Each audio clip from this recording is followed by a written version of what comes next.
you've got these 6 levels of relationship here. The first level is acknowledge. Well, that's kind of like meeting each other, acknowledging each other exist. Most of that should be done. Unless you've got a brand new starter, they will be at acknowledge. Then you move to understand. This is where you start to understand each other's ability, motivation, belief, all of these things in order to get to a point of acceptance. That point of acceptance is the minimum point that you need with somebody you're working with. Because if you're still trying to understand what somebody's like, you're not necessarily going to get the best out of them. If you get to the point of acceptance, they accept you for who you are and what you do and your motivations and their motivations, and you accept them for who they are and what they do and what their beliefs are and so on and so on. Now, once you get to the point of accept, you can delegate. And you might think, well, that's pretty obvious. For instance, you wouldn't necessarily delegate a job to a new starter, because the new starter might need some skill, might need some knowledge around the task of the delegated job. You might have to teach them. You might not even be able to delegate. Once you get to a level of acceptance, that's where delegation can come in. Once you've got a fundamental understanding of each other's knowledge, skill, outlook on life, personality profile, that we've just done this, all that type of stuff, you can then delegate a job to them. However, remember what I said delegation is: go and do this thing, go and do it the way that I think you should do it, and then I'll check you've done it. So delegation is quite time consuming for a leader, delegation, because you first of all, and I'm sure there are leaders on this session today that in the past have done a job themselves because it would be quicker to do it themselves than delegate it to somebody else. If you've ever done that, then that proves to you that job was a delegated job and you weren't empowering somebody else to go and take it and deal with it. And we've all done it. Oh God, I'll do it, it's quicker. Yeah? Because delegation takes time. What you've got to do is you've got to delegate the job, which means you've got to have a conversation with the person, you've got to tell them exactly what it is, exactly then how you want it done, and then you're going to check that it's done properly when you've got it. So it's kind of 3 hits. Tell them what you want, tell them how to do it, check it's done properly. So it takes up a lot of time, delegation, but there is a time that you need to use that rather than empowerment, but you can only do it when you get to a level of accept. If you even delegate stuff to new starters, they might not have the skill, they might have the knowledge. If you don't have a good relationship with somebody and you're delegating work, they might not be bothered enough to get it done on time. If you don't understand them enough, they might not be confident enough that they can achieve this on time. So there's a whole ream of reasons why we don't delegate stuff until we get to this point, the point of acceptance here. Then, from acceptance, if you remember on the chart, for the people that were on the call last week, we go respect and trust. So after acceptance, it takes a bit of time. This is working with your colleagues, understanding them, finding out a bit more about them, and so on and so on. We get to a point where you might respect each other, but then you trust. Now, trust is the level that you need to be at to empower.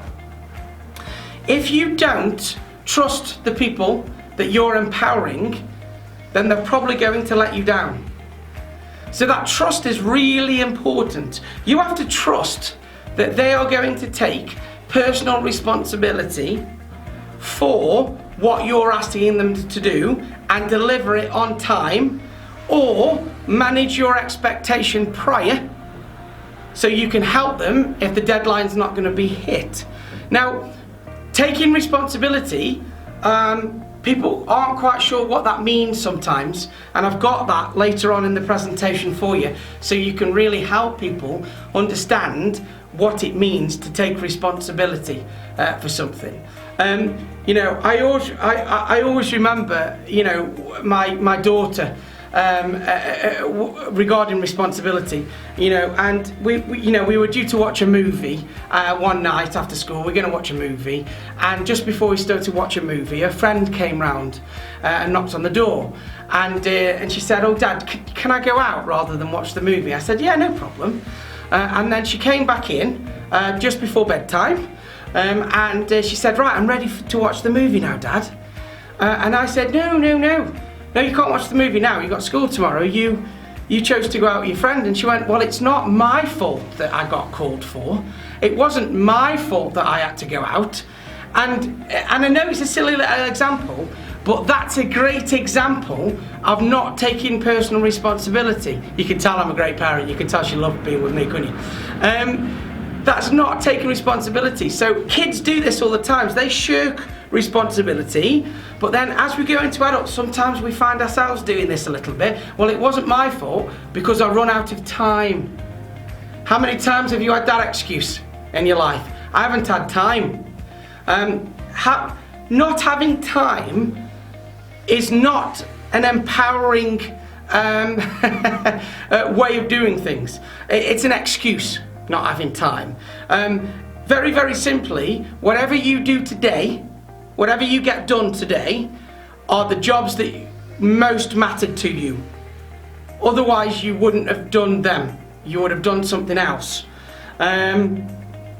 Kirsten's put, I've not made time to do it. Yeah, exactly.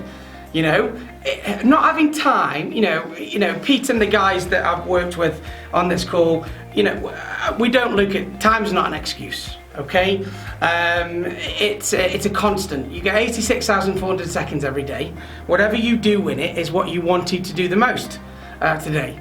And, you know, we've done other sessions on Covey's 4 quadrants, you know, what jobs are urgent and important, which jobs are important but not urgent, and so on and so on. So there's loads of stuff you can do around priority management. But again, I haven't had enough time. It's not it's an excuse. I would struggle to empower somebody that keeps telling me they don't have enough time. I need to help them with their priority and energy management during the day. But again, it all goes towards building that trust. If you've got a job that needs doing by that point and you've empowered somebody to do it, then you need to know that they're going to take responsibility and they're going to find the time, make the time, you know, move other stuff, whatever, in order to deliver that, unless they're managing your expectation up front and they're coming to you going, right, you've asked me to do this by Friday, it's now Wednesday, this and this and this has come up, okay, I'm struggling with my priorities. That's a conversation you can have, but turning up late to the party going, oh, I just haven't had time to do it, when you need it that day, again, can you trust them in that regard? Can you trust that that's going to be done? And that's why working up this relationship scale is really so important, because it's not just trusting their ability, it's trusting the type of person they are. It's trusting their motivation, it's trusting their confidence, and so on and so on and so on. So, delegate, anybody can do that. You can learn that quickly, it doesn't take long, but it's time consuming. Empowerment, we've got to get to that level of trust.